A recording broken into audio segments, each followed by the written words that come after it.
Graph Chittoor MLA Satyaprabha ప్రజలకు అందుబాటులో ఉండరా? ఆమెను కలిసి సమస్యలు చెప్పుకోవాలంటే అపాయింట్మెంట్ కోసం నెలల తరబడి ఎదురు చూడాలా? ఎన్నికలకు ముందు ఇచ్చిన హామీలు ఎన్ని నెరవేర్చారు? ఆదికేశవ నాయుడు రాజకీయ వారసత్వం ఎలా కొనసాగుతోంది? ఒకప్పుడు ఉచితంగా ప్యూరిఫైడ్ వాటర్ ఇచ్చిన చోట ఇప్పుడు క్యాన్స్ ఎందుకు కొనుక్కోవాల్సి వస్తోంది?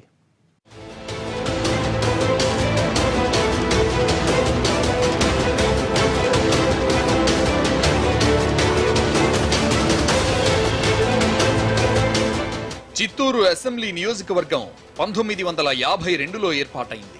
ఇండిపెండెంట్ అభ్యర్థి చిన్నంరెడ్డి మొట్టమొదటి ఎమ్మెల్యేగా ఎన్నికయ్యారు. మాజీ ఎంపీ ఆదికేశవ నాయుడు చనిపోయాక రాజకీయాల్లోకి వచ్చిన ఆయన భార్య సత్యప్రభ 2014 ఎన్నికల్లో టీడీపీ తరపున పోటీ చేసి వైసీపీ అభ్యర్థి జంఘాలపల్లి శ్రీనివాసుల మీద గెలిచారు. చిత్తూరు మున్సిపల్ కార్పొరేషన్ తో పాటు రూరల్, గుడిపాల మండలాలు ఈ సెగ్మెంట్ పరిధిలో ఉన్నాయి. ఓటర్లు 2,50,000 మంది. చిత్తూరు కార్పొరేషన్ లో బలిజ, కమ్మ, ఎస్సీ సామాజిక వర్గాలు ఎక్కువ. తమిళనాడు నుంచి వచ్చి స్థిరపడ్డ మొదలియార్, నాయకర్ల ఓట్లు కూడా చెప్పుకోదగ్గ స్థాయిలో ఉన్నాయి. రూరల్ మండలంలో బీసీలకు పట్టు ఉంది.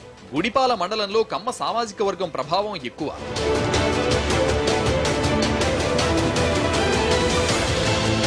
ఎన్టీఆర్ జలాశయానికి హంద్రీనివా నీళ్లు తెప్పించి చిత్తూరుకు తాగునీటి ఇబ్బంది లేకుండా చేస్తానని ఎన్నికల టైంలో హామీ ఇచ్చారు ఎమ్మెల్యే.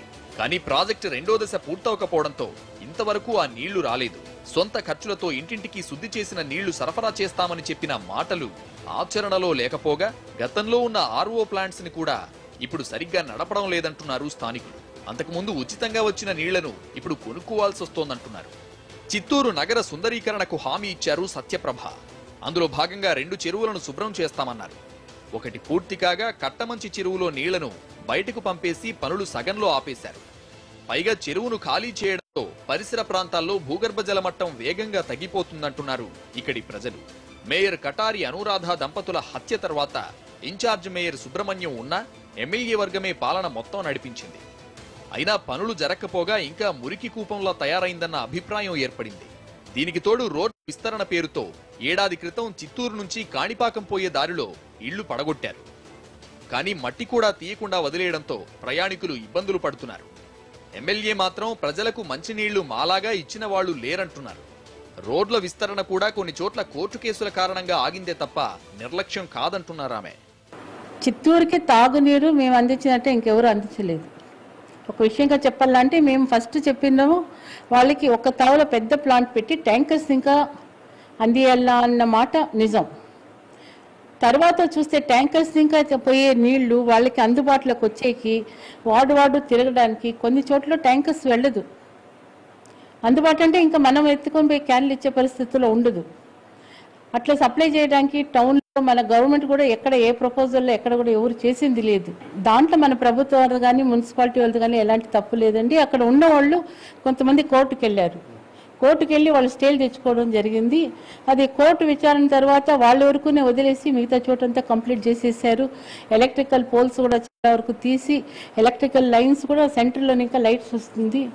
అవన్నీ డెవలప్మెంట్ వర్క్లు ఎక్కడ ఏ ఆలస్యం లేకుండా జరుగుతూనే ఉన్నాయి. చిత్తూరు టౌన్ లో అండర్ గ్రౌండ్ డ్రైనేజీ లేకపోవడంతో ఇబ్బందులు వస్తున్నాయి. చిన్న వర్షానికే రోడ్ల మీద నీరు నిలిచిపోతుంది. పేదలకు సొంతిల్లు అంటున్నా 3 ఏళ్లలో ఒక్కరికి ఇవ్వలేదు. అసలు ఎమ్మెల్యే దర్శనమే అంత తేలిక కాదని, ఇక పేదల మొర వినేది పరిష్కరించేది ఎక్కడని అంటున్నారు స్థానికులు. మరి ఎమ్మెల్యే గారిని కలవాలంటే కూడా రోజుల తరబడి వెయిట్ చేయాల్సిన పరిస్థితి. ఒకవేళ ఆవిడ ఉన్నా కానీ చాలా మందిని దాటుకుని ఎమ్మెల్యే గారి దాకా వెళ్లే పరిస్థితి సామాన్య ప్రజానీకానికి లేదు. చెప్పుకోదగ్గ అభివృద్ధి అని అంటే కనుక ఒక సంతపేట రోడ్డు ఎక్స్టెన్షన్, ఒక గిరింపేటలో ఉన్నటువంటి చెరువు మరమ్మతులు, ఆ పార్క్ తప్పించి వేరే చెప్పుకోదగ్గ నియోజకవర్గ అభివృద్ధి కూడా ఏమీ లేదు. పారిశ్రామికవేత్త అయిన ఎమ్మెల్యే తనను గెలిపిస్తే ఇక్కడికి భారీ పరిశ్రమలు తీసుకొచ్చి ఉపాధి కల్పిస్తామన్న మాటల్ని ప్రజలు బాగా నమ్మారు. కానీ 3 ఏళ్ల తర్వాత కూడా ఒక్క పరిశ్రమ రాలేదు. ఉన్న షుగర్ ఫ్యాక్టరీ, న్యూట్రిన్ చాక్లెట్స్ కర్మాగారం కూడా మూతపడ్డాయి. విజయ డైరీలో యంత్రాలు తుప్పుబట్టి దొంగల పాలవుతున్నాయి. చిత్తూరులో కూడా చాలా ఇండస్ట్రీస్ పెట్టే అవకాశాలు కల్పిస్తాము, యువతకి ఎక్కువ ఉద్యోగ అవకాశాలు కూడా కల్పిస్తామని చెప్పేసి అప్పుడు ఎన్నికల్లో ప్రచారం చేశారు. కానీ ఇప్పుడు ఎన్నికలు జరిగి కూడా 3 సంవత్సరాలు అవుతా ఉంటే కూడా ఏ యూత్కి కూడా ఇక్కడ ఏం ఉద్యోగ అవకాశాలు అయితే వాళ్ళు ఎమ్మెల్యేగా గెలిచి కూడా ఇంతవరకు ఏమైతే ఇక్కడ చేసినట్టయితే లేదు. ఎమ్మెల్యే మాత్రం పరిశ్రమల విషయంలో వెనక్కు తగ్గలేదంటున్నారు. తమకున్న పరిచయాలతో బయట నుంచి పారిశ్రామికవేత్తలను రప్పిస్తామన్నది ఆమె భరోసా. మనం ఇండస్ట్రీ పెట్టామని కాదండి, ఇండస్ట్రీస్ తెప్పిస్తాం. మనము ఇండస్ట్రీస్ పెట్టి మనం జరిపించలేము కదా, గవర్నమెంట్ మనం జరిపించలేము కదా. గవర్నమెంట్ సహకారాలతో ఎన్నో పరిశ్రమలు తెస్తున్నాము. మనం ఫ్యాక్టరీస్ పెట్టి మేమందరికీ ఉద్యోగాలు ఇస్తా ఉండే. మా తరపున మేము మెగా ఫుడ్ ప్రోడక్ట్స్ ఎప్పుడో పెట్టాము. ఇప్పటికీ చిత్తూరు మేము మర్చిపోలేదు. అక్కడ ఎంతో మంది ఈ రోజు కూడా పనులు చేసుకుంటున్నారు. చిత్తూరు ప్రభుత్వ ఆసుపత్రిని అపోలోకు లీజుకు ఇవ్వడంతో సామాన్యులు చికిత్స చేయించుకోవడానికి ఇబ్బందులు పడాల్సి వస్తోంది. అలాగే టౌన్ కు సమీపంలో సిఎంసి ఆసుపత్రికి 600 ఎకరాలు కేటాయించింది ప్రభుత్వం. అక్కడ మల్టీ స్పెషాలిటీ హాస్పిటల్స్ కట్టాల్సి ఉండగా కేవలం స్థలాన్ని కాపాడుకోవడానికి షెడ్లు వేసి 2-3 డాక్టర్లు ఓపీ సేవలతో లాగించేస్తున్నారు. అయినా హాస్పిటల్ యాజమాన్యం మీద ఎమ్మెల్యే ఒత్తిడి తీసుకురాలేకపోతున్నారన్న అభిప్రాయం ఉంది. అన్నిటికీ మించి చిత్తూరు మార్కెట్లో చిన్న వ్యాపారుల దగ్గర కూడా ఎమ్మెల్యే అనుచరులు వసూళ్లు చేస్తున్నారని, స్థాయికి తగని వ్యవహారాలు నడిపిస్తున్న వాళ్ల మీద సత్యప్రభ ఎందుకు చర్యలు తీసుకోరని అడుగుతున్నారు ప్రజలు. ఎమ్మెల్యే గారి అనుచరులు అక్కడ దౌర్జన్యం చేస్తూ అక్కడ ఒక 100 రూపాయలు వ్యాపారం చేసుకునే వాళ్ళ తట్టలు బుట్టలు కూడా కాళ్ళతో తన్నేసి గేటు డబ్బులు వసూలు చేస్తున్న పరిస్థితి.